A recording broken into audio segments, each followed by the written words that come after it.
Hey everyone, what is up? Today we're going to be talking about the most popular game in the world right now that has swam its way into the Nintendo Switch library, Fortnite Battle Royale.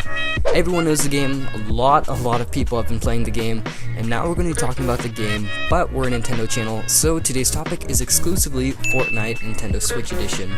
On launch, Fortnite Switch was immediately popular with over 2 million downloads the day of its release. Of course, I downloaded it to check it out, and I finally have enough playtime to make a review on the game. Of course, I have played the game on other systems, so I know a good fair amount of the changes that was made to the Nintendo copy, such as the frame rate. Consoles like PS4 and Xbox One usually run the game at around 60 frames, and high-spec computers can run it even higher. Nintendo Switch Edition runs at 30 frames, which is totally okay. Obviously, this is a normal thing for a lot of Switch ports, and 30 frames still looks pretty smooth. The only problems I had were the week 1 release bugs.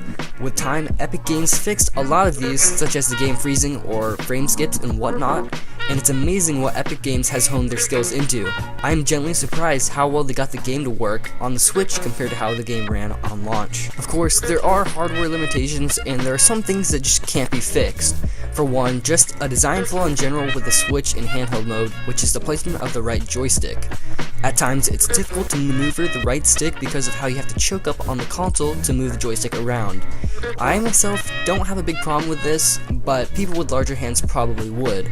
And due to the Nintendo Switch's hardware limitations, the game will not always run at the same resolution.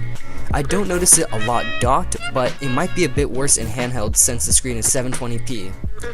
And with the release of new updates every season, for a short amount of time after the updates, there are some bugs to be expected. Switch's bugs though affect the gameplay a lot more, such as more frequent freezes in a match, especially when you're first landing on the island.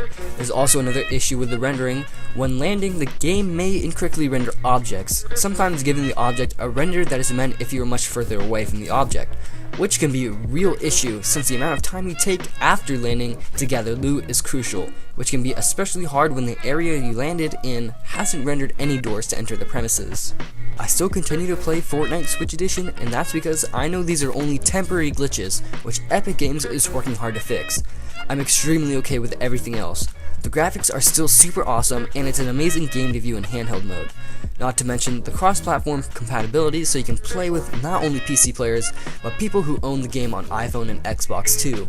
But not Sony, because they're butts, and aren't as cool as Nintendo.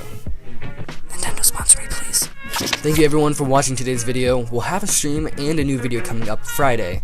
Also, you can click the straw poll in the description to vote what game you want me to stream more often. As always, if you want to see more videos like these, click the end of the cold ramen, and I'll see you guys in the next one.